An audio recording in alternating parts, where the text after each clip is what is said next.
Good morning Odisha. आज जुलाई 19 तारिख शुक्रवार। आसतु जाणी रखा आज गुरुत्वपूर्ण न्यूज अपडेट विषय। नंबर 1, बंद हेबनी आहार केन्द्र चर्चा भितर स्पष्ट कले मंत्री। गतकाली कैपिटाल हॉस्पिटल परिसर में थिबा आहार केन्द्र बुली समीक्षा करने सह टोकन काटी निजे लोकों सह बसी आहार केन्द्र में खाइले मंत्री कृष्णचंद्र महापात्र। खाद्य परिबा कमिथिबा कथा स्वीकार कले मंत्री। खाद्य थाली रे कौन अधिक देई हेबो ताकू नहीं विभाग समीक्षा करिबो बोली मंत्री आश्वासना देइछंती।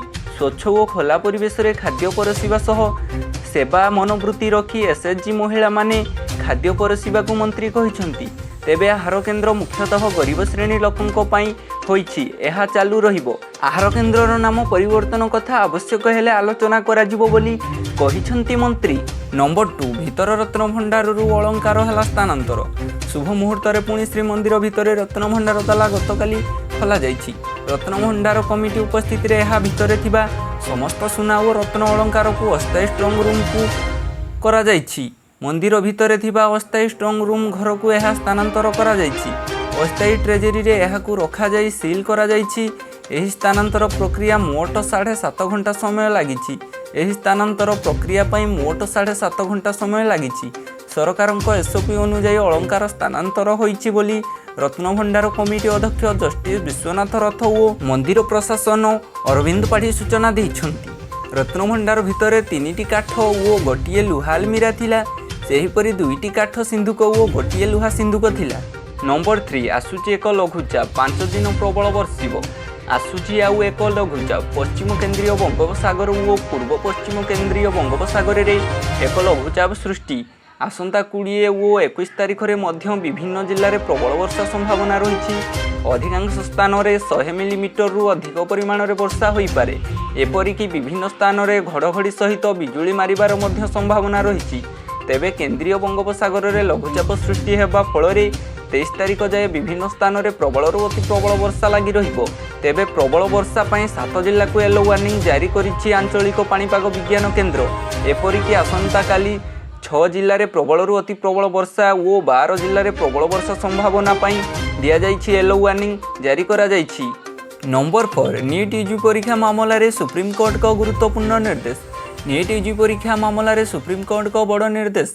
शनिवार द्विपहर 12टा सुधा रिजल्ट को ऑनलाइन रे अपलोड करने को निर्देश देइछंती कोर्ट। तेबे विवाद रे फसिथिबा नीट यूजी परीक्षा मामला रे सुप्रीम कोर्ट जांच रिपोर्ट मागिछंती। एबे एही मामलार शुणाणी आसंता सोमवार दिन हेबो। एथिसह 3 जणिया खंडपीठ एही मामलार शुणाणी करिछंती। चीफ जस्टिस डीवाई चंद्रचूड़, जेबी पारादीवाला और जस्टिस मनोज मिश्रांकर 3 जणिया खंडपीठ एने शुणाणी करिथिला। कोर्ट रे दुई पक्षर वकिल निज निजर दलिल आगत करथिले।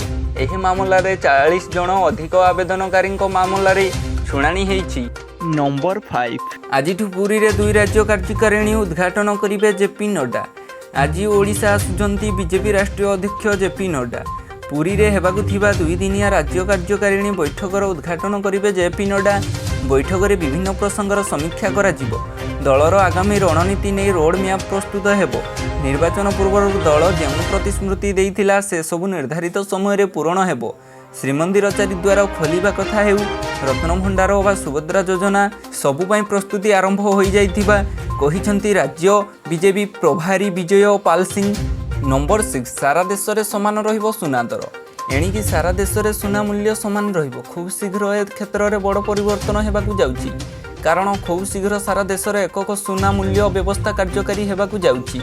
एथिपाई जेम्स एंड ज्वेलरी काउंसिल एक 1 नेशन 1 रेट नीति लागू करने प्रस्तुति चलाइछि। प्रत्येक राज्यर विभिन्न प्रकार टिकस व्यतीत भारतर विभिन्न सहर में सुना और रूपा हारर अन्यान्य जिनिस गुड़ी को जोड़ा जाउथाए। एही कारणरू देश में विभिन्न राज्य में सुना और रूपा मूल्य भिन्न रही थाए। तेबे ए बाबद देश में एक बड़ परिवर्तन घटिबाकू जाउछि। खूब शीघ्र देश में 1 नेशन 1 रेट नीति कार्यकारी हेबाकू जाउछि। नंबर 7, केन्द्रर विचार विमर्श। ओडिशा को मिलिबो स्वतंत्र आर्थिक पैकेज।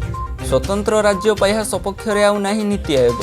देशर किछि राज्य एबे भी पछुआ अछंती, तेणु विकास सूचकांक रे तळे थिबा ओडिशा को केंद्र सरकार स्वतंत्र भावे आर्थिक अनुदान देबाकू विचार करुछंती।